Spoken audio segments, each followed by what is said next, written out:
Hey everybody, welcome back to Roosters on Olentangy River Road in beautiful Columbus, Ohio. I'm Austin Ward. This is Lettermen Live. The guys are going to keep eating right here. Schlegel is already attacking the mac and cheese bites.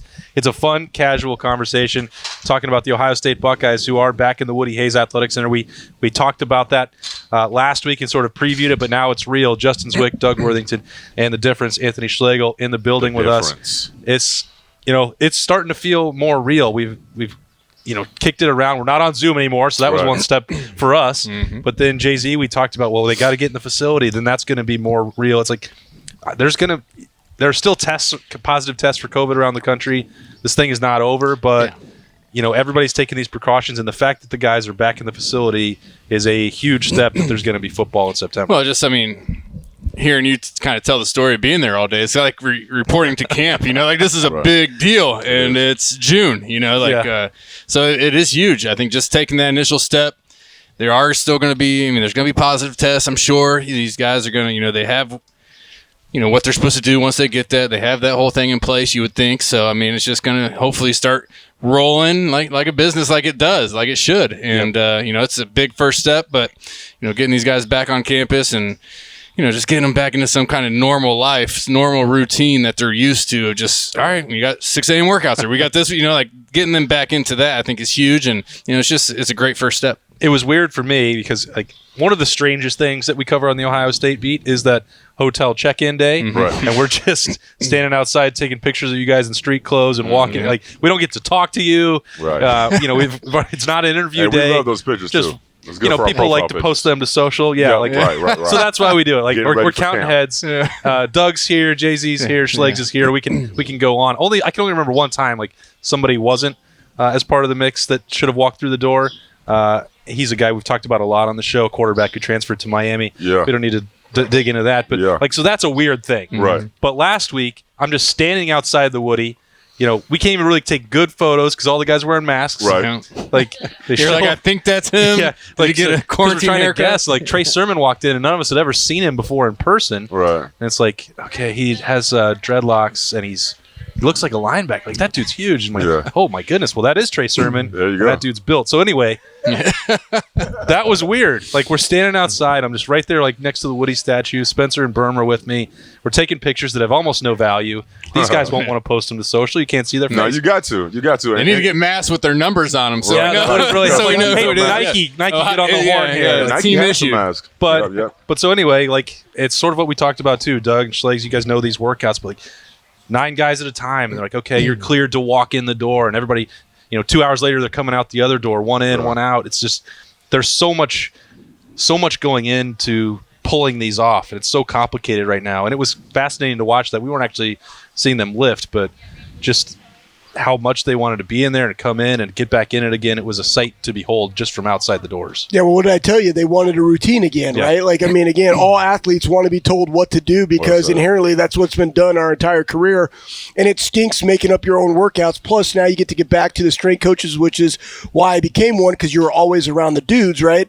And the difficult part of that is not necessarily just even for the strength coaches, because talking to them, they were absolutely blown out because you're working with 9 guys at a time. Right. And they're going to do on the field work, right? Then they're going to go into the weight room. So you got to have that kind of barrier of entry to where they clean this stuff off and, how do they orchestrate that? Plus you also got to be thinking about, as a strength coach, right? What happens if one of my strength coaches potentially got COVID, right? So now I have to have some type of rotation. So you're really not having all your 5 guys there at a time to be able to work. You're going to be trying to rotate those. So then you got a guy like Coach Mick who's probably going to be there the entire day, blown out city, right?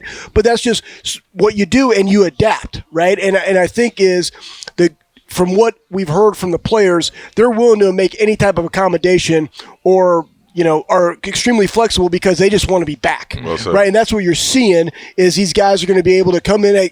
They're still going to get the 8-hour rule. So that might look like, hey, you do your workout, you come into the weight room, then you leave, you go visit with your position coach, right, for that period of time, boom, then you're out the building, right? And they have that flow. And the good thing is the Woody allows for that because you can you can enter through one way, go to your locker room, go to the indoor, go to the weight room, go to your meeting room, and then exit all without touching other people, right? So that's probably how they did it. But, guess what? You're going to get more of that until more data, more information, and then guess what? They'll be ready to go to that next implementation. The other thing to watch too that was interesting to me, Doug, is that they're coming in, so they're just in their street clothes, Right. But when they leave, so they can't shower in there. They're not using that facility for any of that stuff in the locker room right now. So you leave in the same clothes you worked out in. They give you tomorrow's clothes and a bag, Right. and a huge a case of Gatorade and all the bagels and the stuff that you'd normally get in the facility. They're trying to pack it up and leave because you still can't have 85 guys in there at once. Well but said. the nutrition part of it, they're still trying to keep up with all that. There's more than just lifting. Right. These guys are earning their money. Like Schlegel said, to have 9 groups, 16 groups of 9. I mean, you have to be just proactive about who do you have in there as far as your strength staff? What are these guys supposed to do on the fields, on the outside, and then having a regiment so they can be simple as day. That's a good one. Simple as day to be able to get out there and get out.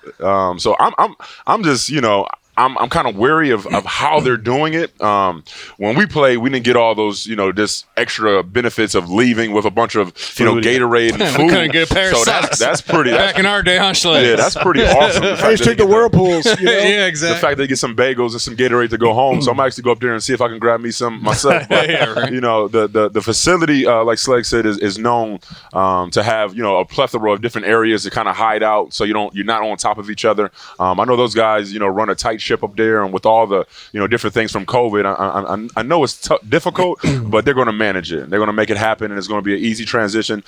Ohio State is winning games in June just of the fact that they have just that type of structure in the Woody Hayes facility. That's one thing we didn't really talk about really much is how important the nutrition side of things are. Because nowadays they got nutritionists, they get vitamins, they get catered to them from what it sounds like, anyways. Yeah.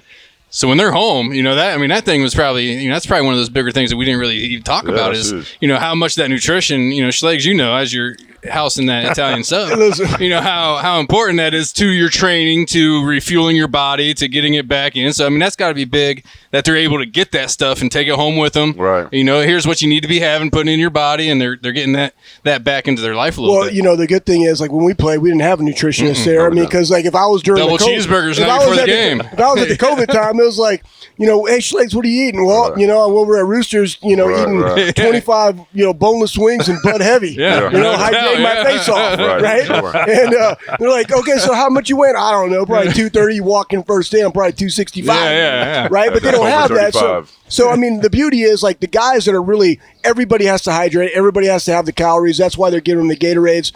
Or potentially protein shakes, or some guys need more carbs because they need to gain some more weight. Right. So they'll have those things. Other guys that don't, they will have a prescribed plan from the nutritionist as to, hey, here are the things that you need to eat. And again, it's we've had a lot of time to prepare, right? So being a pro in your craft as a nutritionist, as a strength coach, you're already going through, okay, hey, listen, where do these guys live? Let's say they live over off of Henderson or Bethel, right, in those apartments over there. Okay, what do they have? Well, they got Chipotle. Well, here's what you need to have in your Chipotle bowl if you want to go Chipotle. Here's what you need to have at Five Guys. Here's what you need to eat when you go to Roosters.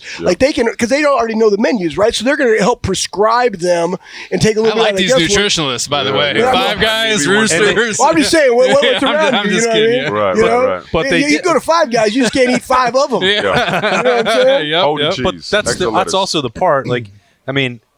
Coming to Roosters and drinking beer after workout, that's my routine. That's not going to help me, go play Division I football. But these guys also know, when you were 18, 19, 20, you weren't going to stop 25 going out to eat fast food. I'm just kidding. Not you specifically, Schlegel, but the guys who actually came here right away. Right. But, you're going to go eat that stuff. So they can also give them gift cards. You're going to go to Chipotle, and what you're talking about, here's what you can order with the bowl or whatever you're going to do. So what they're allowed to do now is so different than when you guys were in school. And I think they keep making these changes on compensating players, and they've taken piecemeal steps of improvement, and now it's just okay, you can feed them all day long, and now they're still going to take advantage of that any way that they can. A doggy bag back in our come on, can I just take a little bit of food home? They're like, no.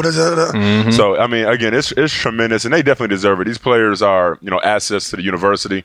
They're top of the line caliber players. And as these things happen and go down with the NCAA kind of, unholding and uncaptain these guys. They're going to, be able to, actually endorse a Roosters and endorse certain places and get free food. All types of madness is about to happen. So I'm excited for him and hope to help him and give him some guidance, especially around Columbus. So it's going to be interesting. See, we don't want current players coming for your shot on Letterman Live. I mean, right. Listen, it's going to happen. That's cool. That's fine, man. I mean, I remember back in the day, like, you just got to be creative, because when I was there and they wouldn't give us stuff like that, I would sneak in a Tupperware in my bag, and they would have the grilled chicken, and I would just pick up an entire plate, and I would just slide those off in there, throw my bag, and then guess what? Cut them up, put them in ramen noodle. Yeah, Poof, David Copperfield, we got a meal. Well, that's the advantage of showing up as a 25-year-old. An 18-year-old that college with Tupperware. They thought Schlegel worked there, so they're like, this guy's coming. What's this guy doing sitting down by us? What's Tupperware? Right? That's real. That's real. It is real. All right, that's about the end of the food segment here so far on Roosters. We're going to take a quick break. I'll be right back to talk about some more Ohio State football. Roosters is one of the unique companies that we deal with. They're involved in everything we do, from our personal foundation to also the Cancer Research Fund. And that's from the Buckeye Cruise from Cancer to all the events leading up to the Buckeye Cruise. They donate back to different organizations that are near and dear to their heart, and we're so fortunate to have been with Roosters now for a long, long time. All the folks at Roosters are just genuinely kind folks, and they want to make a difference. Thank you, Roosters Foundation. Thank you, Roosters Foundation. Thank you, Roosters Foundation. All right, welcome back to Letterman Live, brought to you by Roosters. Schlegel has attacked and dominated the mac and cheese pies. No surprise there. You can count on that every single Monday out here. I love them. So here's the other part. We know that football is getting close, guys, that the preseason award watch lists are coming out. And they don't really matter. They do a little bit, which is one of my pet peeves that, I've had to vote on awards. I know how difficult it is to watch every single game on Saturday if I can only cover one team. So sometimes you have to take it with a huge grain of salt. But there are names that are on there for Ohio State. The one that came out last week, the preseason All-America, Wyatt Davis, first team. No brainer. Okay, now we can get into a little bit more, quibbling beyond that. Justin Fields is on second team. Shaun Wade on the second team. There are names that I think need to be in there, probably will be at the end of the year. But my first glimpse, I thought, we're going to have this Fields-Lawrence argument forever. But where is Josh Myers? Why is Shaun Wade on the second team? Right. And then we can go from there.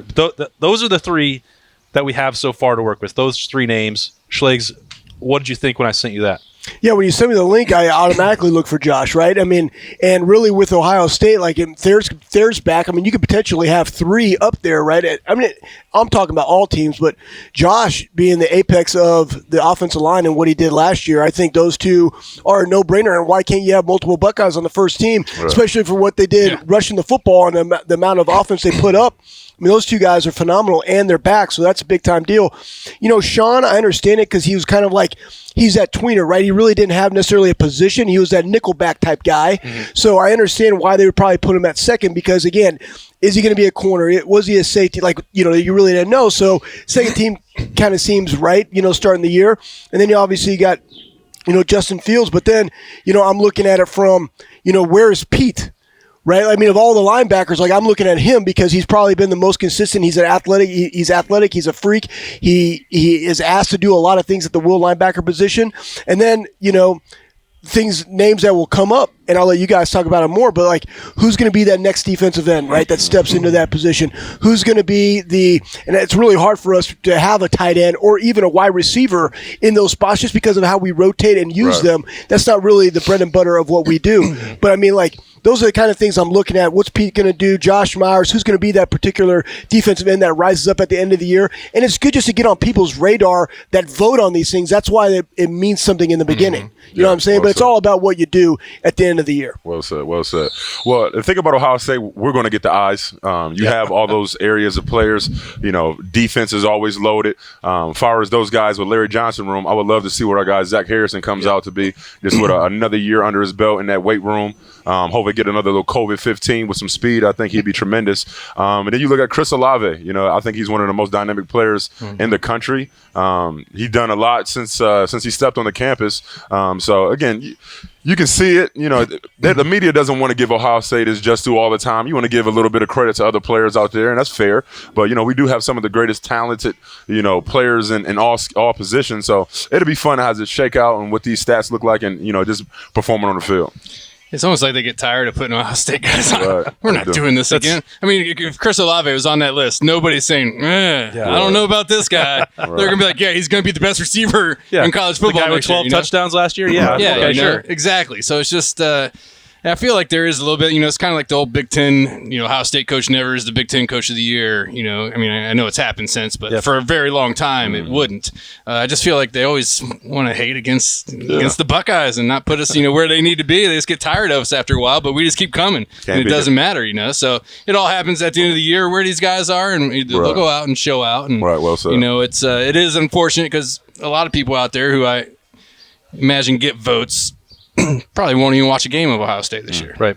So if their name's not on that list to start, then they're not voting for them at the end of the year because, they weren't there. And then they're looking at straight up stats, which Chris is not really going to have. Like he might have 12 or 15 touchdowns, which is up there, right? But he's not going to have the receiving yards. They're just going off numbers. They're just going to go looking at, all right, who's the best guy statistically? Oh, it must be this guy from LSU. And he got 50 catches. Like this guy got 30, but he has the equal amount of touchdowns, but he just doesn't get the ball because we're rotating. Like that's what we do, and it's also proven. You go to the NFL. You go to the two NFL. Of the best guys in the NFL, young guys right now. Get at it. Terry and Mike. I think that I tend to agree with Jay-Z here about the boredom and not, just picking Ohio State Buckeyes. It's easy, but it's also, right more often than not. If you're going to vote for them the preseason, they tend to validate it. And one of my, favorite off-season storylines, just for my own amusement, because I can predict it happening every year. Like last year, it was Michigan. It's like everybody voted them as the preseason favorite because they were, they get tired of voting to the same thing. Right? It's like, and then so what that allows them to do is you get to go ask Michigan, hey, how does it feel to be the favorite? And then you get to ask Ohio State, you're not picked to win the Big Ten. How do you think about that? Yeah. It's the same people that are voting on it saying, hey, you're the underdog now. Yeah, and then you get both sides of the story. Whereas you could just pick the best team. Because what's going to happen next month is Penn State is going to be the preseason favorite to win the Big Ten. Oh, wow. I can guarantee that. There you go. They're not going to win the Big Ten. What? Spoiler alert. I don't know, man. Like, where do they get any of this stuff from? Michigan's been up there the last, 4 or 5 years? It's like they hope, right? It's almost, they're hoping. It's almost like it's been so long that somebody is due. Yeah. And we think that like it's got to stick sooner or later. They're due. Yeah. Right. It's like you see it that's happened with Wisconsin. They're going to break through. One year it was Michigan State. Like you don't want to be the guy that's saying something that's not. You don't want to have. Everybody's looking for that hot take. Yeah. If you're just saying Ohio State's going to win the Big Ten, well, guess what? Everyone thinks that. Right. Deep down, they know that they're the favorite for a reason. More and more just to try and find like Vegas isn't saying, you know what, we're really tired of Ohio State winning. Let's give Penn State the odds. Right. They're the favorite this year. Ohio State, you can get 3-1 to win the Big Ten. No, that's not what Vegas Okay, I'll take that one. I'll take that. It's like, look at those. They're not going to shake it up just for variety. Nope. The favorite is the favorite. It's Ohio State. Don't pick it otherwise. Just because best players are the best players. I mean, you can't. They will rise to the top, right? All right. So, are there any other names that you felt were excluded? Olave, I think, needs to be in there. Yeah. I think the Fields versus Lawrence thing is fascinating because they've been compared for years, right? And you got one more season of it in college. It's going to happen then in the NFL draft next year.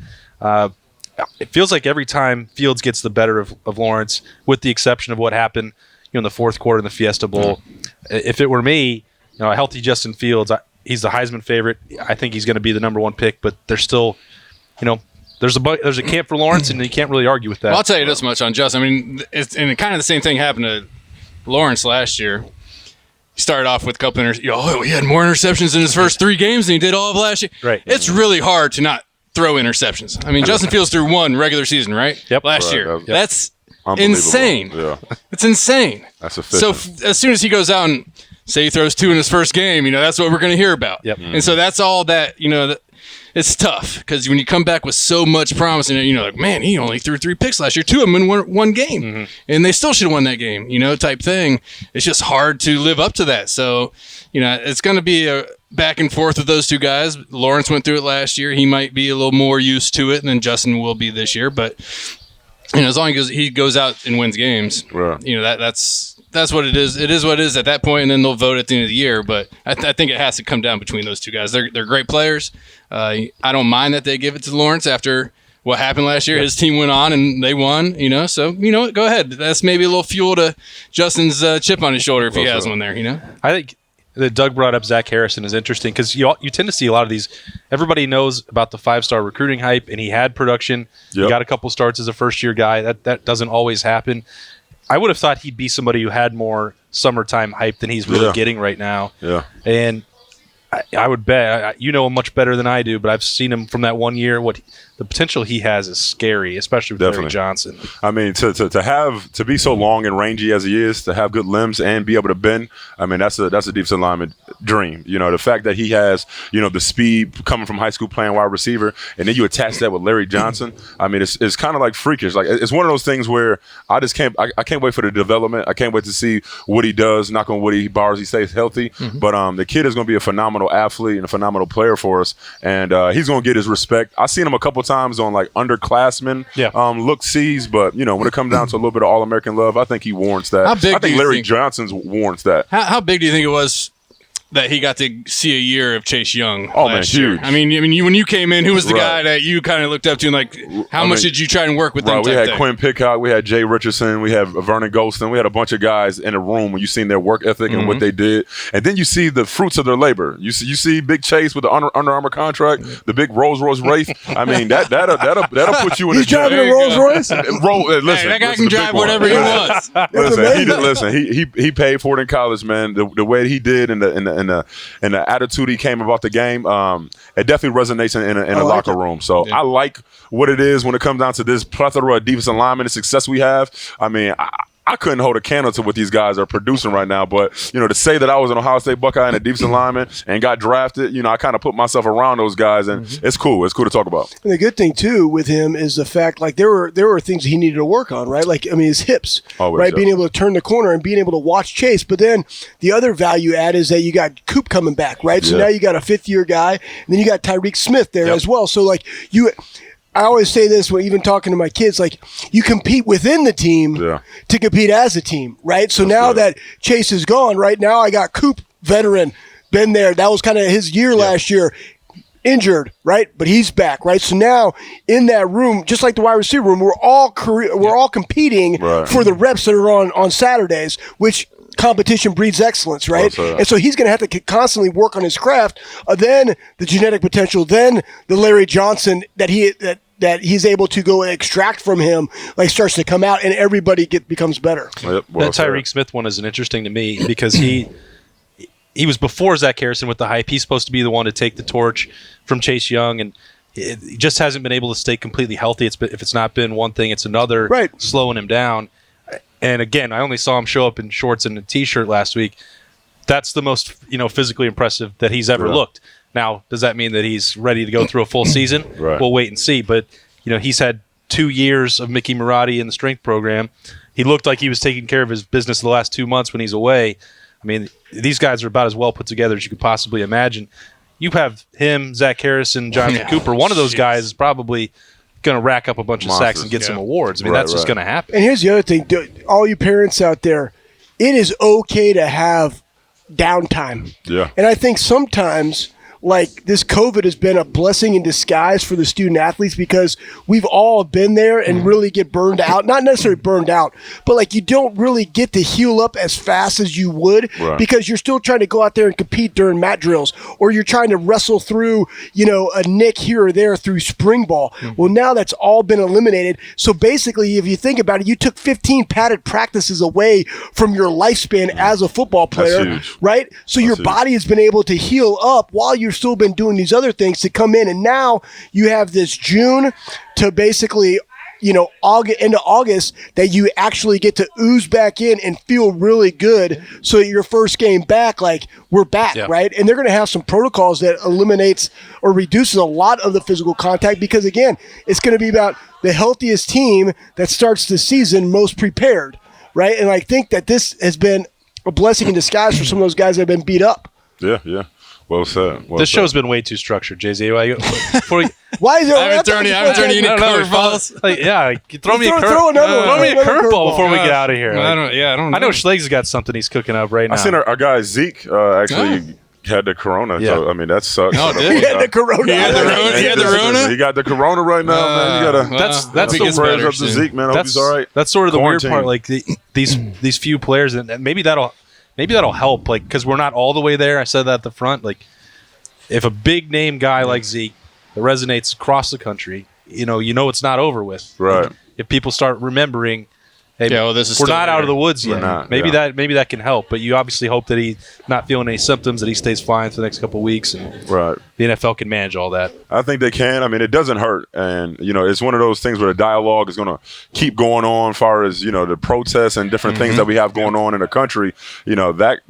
That is still going on. Yeah. COVID is still, alive and well, and it's on breathing grounds when everybody is just, around each other and being so close to each other. So, I hope they all watch out Yeah, we're and 6 be feet. careful. We got It's a a little trick bit of of the camera. Yeah. But, it's real. Stay safe. Wear your mask and, wash those hands. Wash your hands, Wash your hydrate, bend your knees, sleep Bend your your face knees. off. Right? I mean, That's how it's done. it's not Mac and really cheese rocket- bites. Yeah. Mac and cheese bites, Let's go. Come to Roosters and house an Italian Yes. sub, and then you're good to go. Appreciate our friends at Roosters, of course, for hosting us again for Letterman Live. Don't mind Tim May walking through our camera shot as we wrap up here. Tim, man. As always, Justin Zwick, Doug Worthington, Anthony Schlegel, appreciate your insights. We'll be back next Monday for another Letterman Live as we continue all year with our coverage of the Ohio State Buckeyes at Lettermen Row.